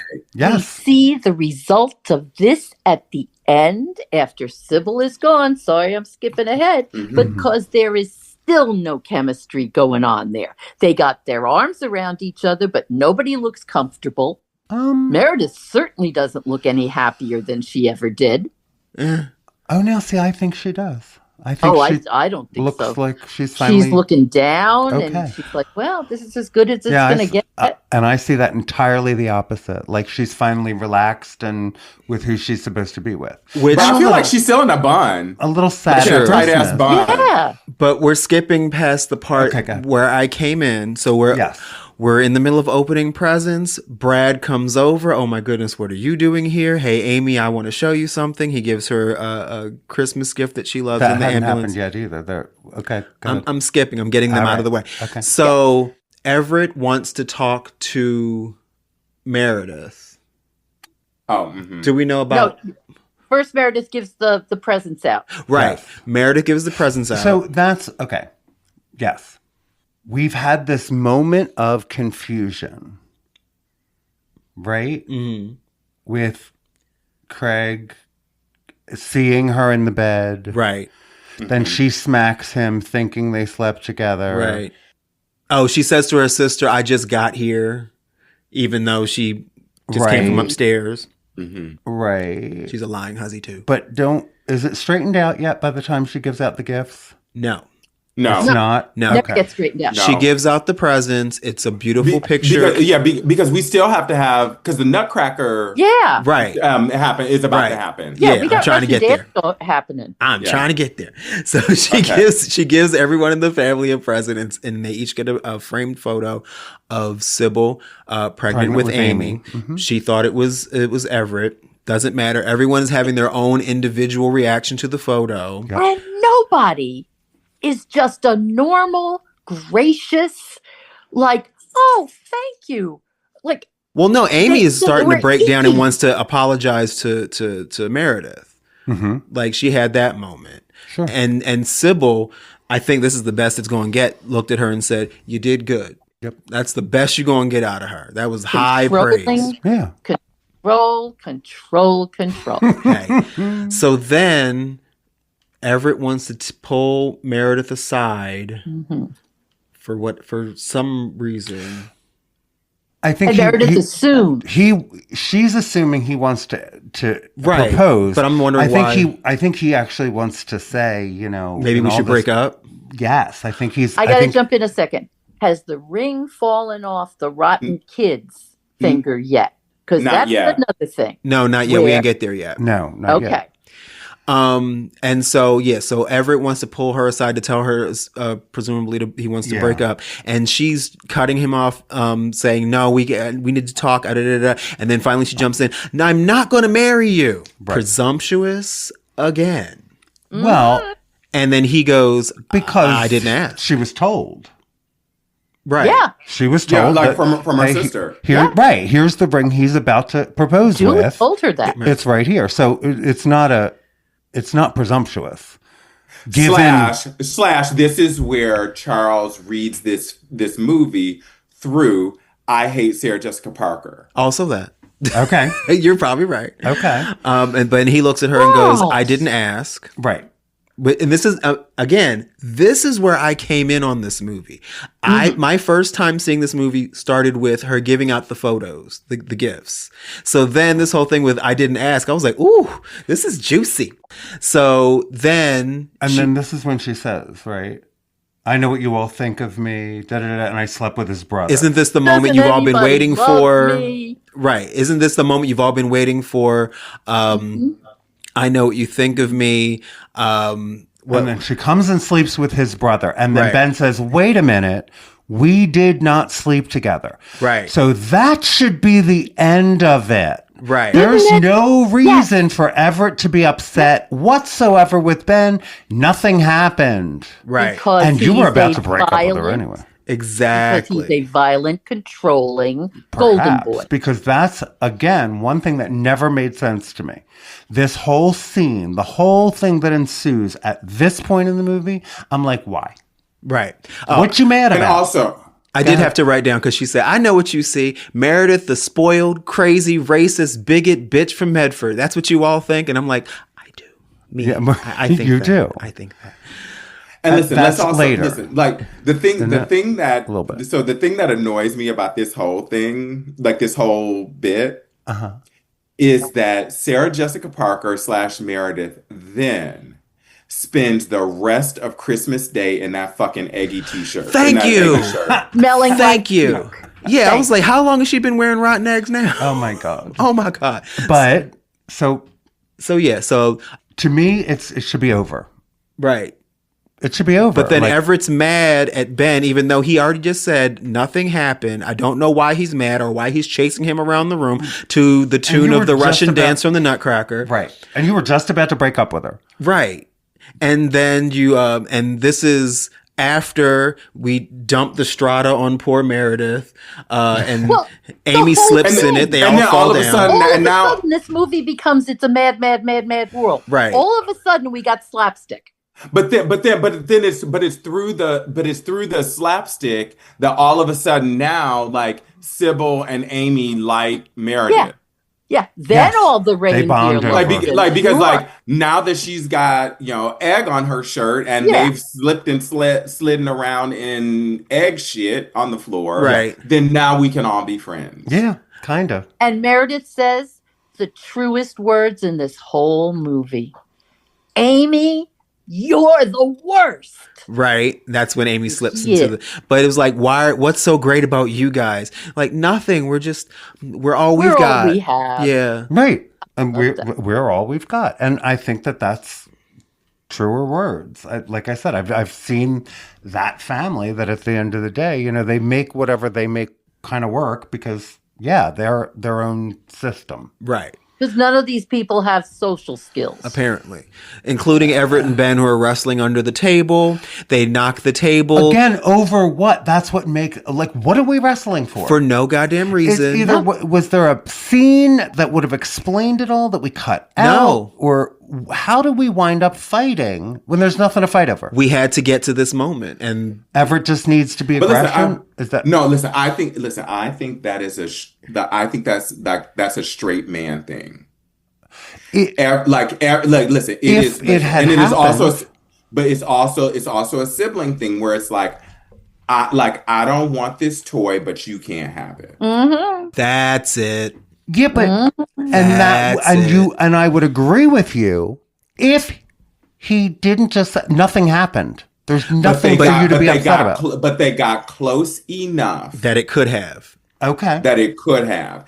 And Meredith has let it be known that it got close enough that even she is not sure that it didn't happen. Right. True. Okay. Although I read that more as like, well, of course it happened. Why wouldn't it?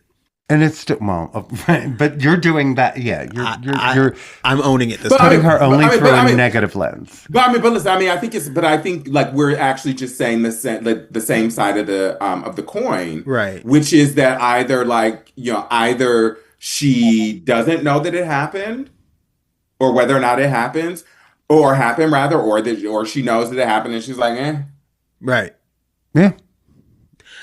So. Fuck, what happens next? Well, they wind up wrestling on the floor. Oh, yeah, they knock the table over, those poor artichokes. Their flimsy table. Well, they were sitting there. They were under the table for a minute. Right. Mm-hmm. And then we've got... And they somehow knock the leg off. Right. The women are bonding over here. Should have calmed down. And then Yeah, inexplicably they start fighting again. Right, and the table falls down. Ben tries to like say everything's okay, Everett, like there's nothing to be upset at, and then he goes ballistic. You don't even love her, man. That part. Oh, that's right. That's and when I'm he says that. She's right there, though, dude. Damn. But it's an obvious truth. I mean, it's an obvious truth, and he says it, and now Everett's violent again. Yeah. What? Because they are a WASP family that has never understood how to deal with their emotions. Mm-hmm. And so for him, violence is the way. And listen, and for fucking straight men, violence is the way you deal with emotions. Yeah, you're right. They can't even hug you without hitting you. Right. The reaction. The fact that everybody doesn't jump up and try to pull down or do something. Right. They've seen this before. We've been down this road with them before. With Everett. I don't believe that Ben. And listen, and let's also be clear. Like if we are talking about mise en scène, and if we're talking about sound design, the fact is that if we hadn't seen that before, there is no way they'd be fighting to a song as bright as Tchaikovsky's Trepak from Russia. You right. Max Bialystock uses that melody in The Producers when he's plotting. So that is not used for serious stuff. Right. It's not. Yeah. Where do we close out the kitchen scene? It just ends? What's the end? Because aren't we see Ben? Well, I can rewind because I am almost. Ben says, "Go, take a shower. You smell like puke." Well, no. Puke. I think it's like the table falls, and then Julie just is like, "I'm out." She's going to the end. So Julie's leaving. Yeah, Everett follows. Right, and he's like running after. Oh yeah, because he's like, "Where's?" And this is the moment where it actually turns into Claire Danes' movie. Right. Yeah. So he's like, "Where's Julie?" And the kid goes, "Oh, she left." Right, because the ring. Right, and then someone who asked her, like, why does the kid have the ring? Her mother. Okay. Her mother is actually paying attention to her. Susanna, yes. Susanna says why. So the kid says, "Oh, because Julie gave it to me and told me to give it to Everett." Say goodbye to Everett. Yeah. And so he's jogging toward the bus station. Kelly pulls up in the car. Get in. Yep. They get to the bus station. They see her. She waves. The bus comes, and he runs up, and he basically says, "Don't go. You can't go." And I'm like, don't tell her what she can fucking do. Anyway, and she's like, "I can't stay. It's too much." "No, it isn't." Sir, yes, it is. And then we make plans for New Year's Eve. Right. So she gets on the bus. Right. Yeah. She gets on the bus. Yeah. Then we cut to Kelly's perspective. He sees the bus. He doesn't see them. The bus pulls away, and we just see Everett standing there by himself. Now, Everett standing there looking all sad. Then the bus stops. Oh my goodness. He runs to the bus. She comes. I can't believe that she asked for the bus to stop and they let it stop. Yeah, well, she gets off. That's peak white lady shit. I was going to say, maybe. Yes. Yeah. Because it wouldn't happen in Philly. Let me ask a bus driver to stop after he just pulled off knowing he's probably 5 minutes behind schedule. No. So she was like, "I just wanted to know what you were doing for New Year's," which means he's got a shot. He's in there. Yay. We're swapping sisters. Right. Okay. She gets on the bus. Mm-hmm. Bus pulls away. Mm-hmm. And we have close-ups of Everett looking hot, I have to say. Though that shot is hilarious. Walking back. Oh, right. Where are Kelly and Thad in the car? Maybe he's just walking to the car. Yeah. Yeah. He's walking back to the car because when they showed from Kelly's perspective, it was way up that way. Yes. Right. Yeah. So yeah. Okay. I wouldn't. And Kelly don't want to get in nobody's business. He's going to stay where he's at. Okay. Well, because he's in an abusive relationship with Sybil, and not for long though, huh? Good thing she dies. If we only have your perspective here. Yeah. I'd be in an apartment if I were Kelly in a second. Yeah. Okay. That shot is actually that shot of him like walking back is also just comical in a way that it's not supposed to be. Yeah. Right. It's not. Yeah. And particularly because I think it's so tonally off because there's a way that even as we knew that this, or even as it became Claire Danes' movie, the way that the movie starts makes it feel like it's Sarah Jessica Parker's movie. And so that Dermot and Danes get the sort of last romance shots is what makes the movie feel weird. Because it's weird. Again, listen, and it's not just weird because of the sibling swapping shit, even though that's weird enough. But it's weird because this late in the movie has actually told us who the hero is, and that's not who we thought was the hero all along. Yes. Yeah. Who's the hero? Like there is a way that I think. Well, actually, no, I shouldn't say who's the hero. I should say whose story it is, because I think that we were led to believe all along that it was Meredith's story. Okay. And see, I think it's Sybil's story. I do. Is. I agree with you. But she's the villain of the story, but it is her story. The focus did really shift the second we saw Claire Danes, like the way it was shot. Yeah, it's true. Yeah, it is true. And from that perspective, I see the shift, as it always does when the pretty girl shows up. Yeah, not wrong. And let's also not like. Before she could show up on camera and we could hate her for being beautiful, she fucking fell. Yeah. Right. So she's one of us. She's approachably beautiful. Right. Yeah. There's this little flaw. And there was never any adorable embarrassment that Sarah Jessica Parker was given. No. And she does adorable. Not until really well. The eggs. Not until when? She's wearing the strata. Oh, right. That and humanized. But listen, like the movie had already sailed and told us that Claire Danes was the get. Okay. Yeah. Well, okay. For Everett, she winds up being the get for Ben, though. For some reason. Kind of. But I think that what is important, if we are talking about the way that this story is told, it is significant that we start the movie with Meredith, but we end it with Claire Danes. That is significant. Yeah. Okay. Because it demonstrates in some ways like why on the one hand the story works, but also visually it's a little hinky because we've actually because there's a way that even as we kind of sort of understand the dislike of Meredith, because we were given Meredith from the jump, we still, as viewers, are trying to find a way to redeem her and still make her the hero and the star. Yeah. And what this movie does ultimately is makes her a fucking second fiddle. And in some ways, that's partly why this film isn't entirely satisfying to me, is because the one who becomes the star doesn't come in until the midpoint.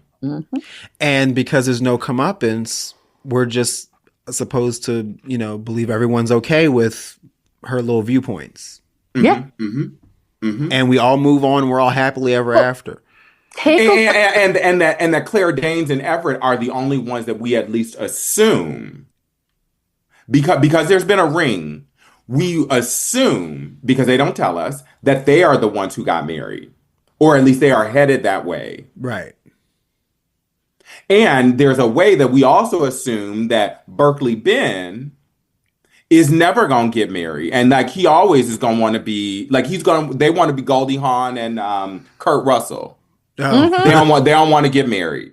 They just going to be together forever. Okay. Well, I think she's supporting him. Probably. Oh yeah. Because how much does a documentary film editor actually make? Ask Ken Burns. And that's different, and Berkeley, I think. I don't think we're ever to assume he doesn't earn a living Are we? I mean, how would he live in Brooklyn? I mean, I was mostly being facetious.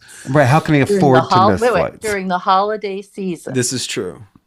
Unless you have a buttload of money, you're not going to be on a third flight because the third flight doesn't exist. So somehow he gets to his New England family. This is true. I mean, listen, I would not suggest though that Sybil did not pay for that ticket. Oh, I totally believe that. I thought that too. Yeah. Particularly because as a controlling parent, what she wanted more than her kids to pay for their ticket is she wanted them to be there because she wanted them there. Sure. Yep. Right. Yeah. Right. Sure. So we see that Julie still, she's in there with Everett. She's going to see him on New Year's. Fade out, fade up to Sybil looking outside at the snow, loving seeing the snow. Patrick comes up to her and says, dinner's ready. And she looks at him and goes, it's snowing. And it's all beautiful. Another moment I love. Right. It's all beautiful and smiley. Then we fade to presumably next year. A year later, yeah. Oh, yeah, it says, the title card says a year later. Again, Patrick and Thad getting out of the car, unpacking the presents, and their new baby. Yes. Bringing them into the house. Everyone swarms on them and says hello. And, Kelly is greeting King Gus, king of the world. I love that little baby and his little fluffy head. By the way, Elizabeth in this year has not aged or changed one bit. Well, yeah, she should have been like 2 feet taller by this point. Probably, yeah. Something different. So, and Susanna's got her baby's born, but not king of anything, I guess. Yeah. Right. It was also weird that like they just didn't have her husband in, because I was expecting that they were like going through a divorce or something. Oh, he comes in at the end. Yeah. No, I know. But he pops in at the end. Right. But I was like, we had a whole ass movie of you just not being here. He was the hero. He avoided all this shit. Right. Well, he's busy. So that's how they get to have yourself a merry little Christmas. Yeah. Yeah. Paying for their life, I guess. Probably. So then we get to they're decorating the tree, and nobody except in movies takes as long as Rachel McAdams took to hang that one fucking ornament. Oh my god! And then there's no ornaments on the tree. Well, it's because we have to see that she's wearing Sybil's Sybil's ring, and contemplating that, and it is exactly what Sybil was doing in the beginning. It's the same ornament. Yeah. It's taking the time and that retrospection, except now she's wearing, and again, this is another family stone, was that the big black onyx that was on Sybil's hand. And Brad says, "Are you okay?" And she's like, "Yeah, it's..." Right. They hug. And so we see, Amy's with Brad. Right. Sybil is with, not Sybil. Meredith is with Ben. Meredith is with Ben. Julie's with Everett. And Ben quotes Sendak when he lights up the tree. Let the wild rumpus begin. Yes. And Except he says, let the wild rumpus start, which I understand is a misquote of what it's supposed to be. Got it. Okay. And then the camera slowly pans over to that photo of Sybil in a different, fabulous frame. Yeah, different size, different frame, different matting. Let's assume it was always there, I guess. Right. And that's the end of the movie. Right. No, it's not, Charles. We have the outro theme. I was trying to skip past it. Which makes no sense. Coming out of nowhere. You have had a beautiful score. The guy who did the score for this. I love the music in this movie. And then you've got a Jefferson Starship song at the end. That truly makes no sense to me. But which makes it on brand with the rest of the film, I guess. So, would we recommend this? For three of us, I immediately know the answer to this. Would we recommend this film as a holiday favorite? Kathy? Absolutely. I would too. Absolutely. And listen, here's the thing: is I think if you approach it and up front that nothing really makes sense, right? Then it is a truly enjoyable film. Because let me also say this much: I feel like I hate the film more after we've talked about it than I did when I watched it. You're welcome / I'm sorry. My work on this planet is done. Yeah. So that is to say that like I certainly had some notes about some things that were crazy, but like y'all pulled some stuff out of me that was latent. Okay. I'm proud of that. Now, apparently, the director is writing a sequel to this film to quote unquote honor Diane Keaton. No, Thank you. It doesn't. Don't do it. No one asked for that because you know what's going to happen. There's going to be that scene that I noticed this year from watching so many different Christmas movies. There's going to be that scene where they're having dinner around the table and the father is going to sit there and say, I'm selling the house. And then that's going to become a big old thing because no one wants him to sell the house because what mama would have wanted and da-da-da-da-da-da. We don't need that in another fucking movie. No. Yeah, we already have that. Yeah. We've seen This Christmas and Almost Christmas and Mama Wants Christmas and whatever the fuck. And like Daddy wants a new house for Christmas. Thank you. Medea says ho ho ho. We don't need that. Oh, good God. So yeah, I think this is a standalone film. It doesn't need anything else. No one asked for it in the first goddamn place. Yeah. Yeah, I mean it is I would describe it as a great little Christmas confection. Yes. Yeah. Okay. Because it's sweet and trickly and has no nutritional value. Absolutely. Absolutely. Wow. Me? I'm assuming that's what you meant. Listen, and I say that with all of the respect in the world. Right. Because the cast is spectacular. And, you know, everyone is as gorgeous as they'll ever be. Mm-hmm. You know, like one of the first things I wrote in my notes was Sybil, Diane Keaton looks fabulous. Oh my God. And not Amy Adams, what the fuck is her name? Rachel McAdams. Ooh, completely different person. Rachel McAdams, she was gorgeous in this film. And when she had the glasses on, I was like, look at her, she is so cute. Her butt at the end? I wasn't going to say it, but yeah, the booty was booty. Fabulous. Yeah. She was battling with Patrick as to who was more caked up. I was totally not going to bring it there, but thank you. Well, I just saw it again. I feel good when I watch it. Yeah. I don't know. I feel good. I think that there are kind of underlying messages of, you know, love and being present and you know, a close family is like a gang.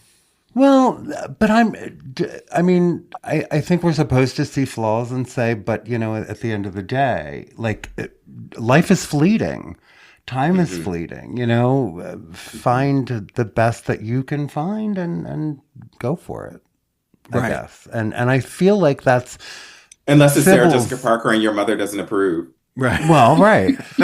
Except, you know, it was just like Ben, you know, yeah, okay, you go with Ben. And that's okay.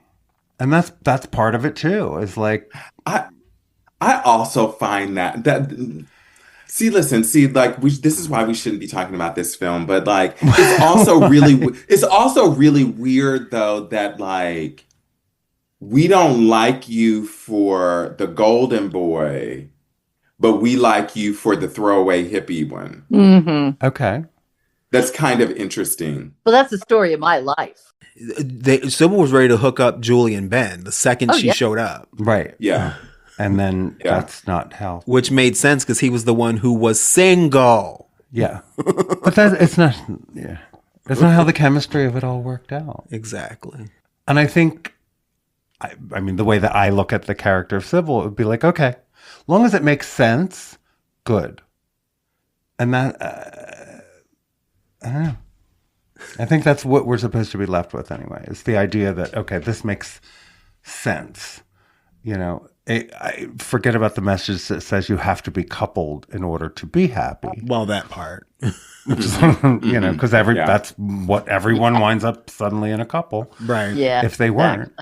Well, except Kelly, technically. Well, except Kelly, that is true because, We would have addressed that in the second movie too. He gets a girlfriend and no one likes that, which would be why he wanted to sell the house or something. Man, see, right? Here comes Katie Seagal, who is always the new mom who nobody wants. But everyone needs. That's funny. But listen, I would love listen. So if they did like the family still stoned or whatever,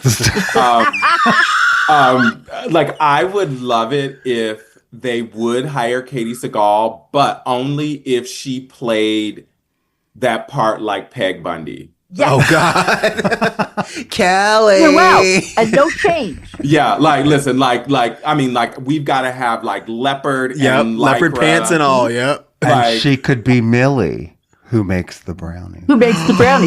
Kelly finally gets liberated from the yoke of Sybil, and that's who he goes with.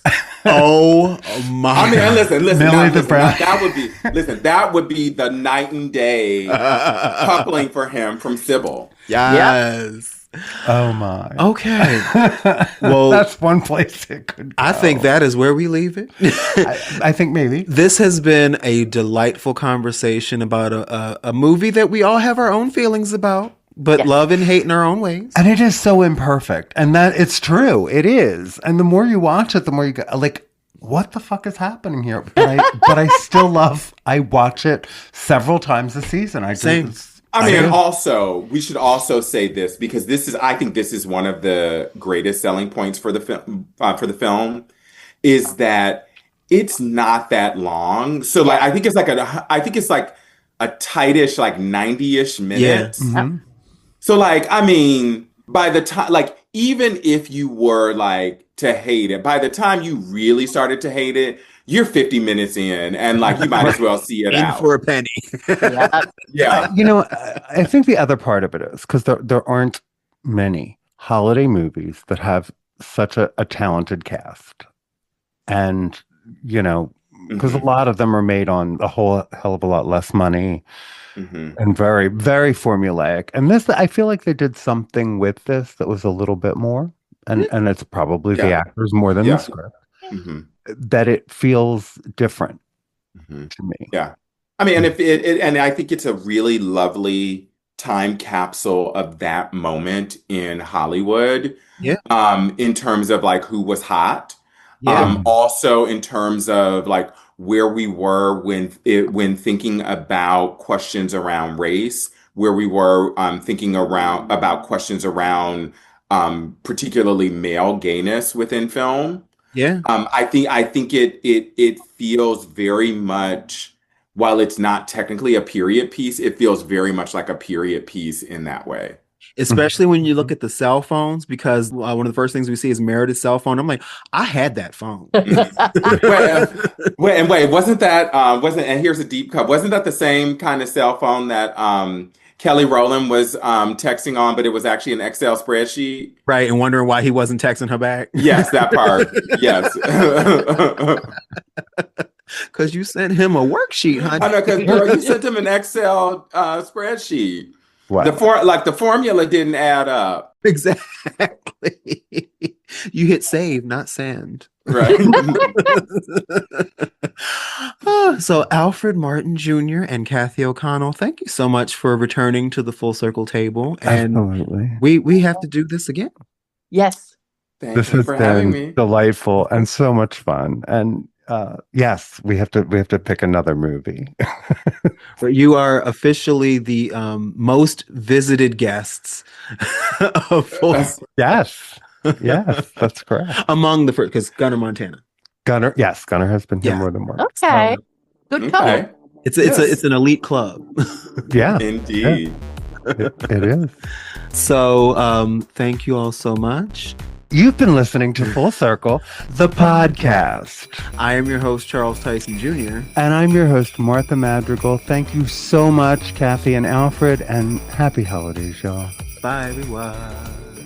Full Circle is a Never Scared Productions podcast. Hosted by Charles Tyson Jr. and Martha Madrigal. Produced and edited by Never Scurred. Executive produced by Charles Tyson Jr. and Martha Madrigal. Our theme and music is by the Jingleberries. All names, pictures, music, audio, and video clips are registered trademarks and/or copyrights of their respective copyright holders.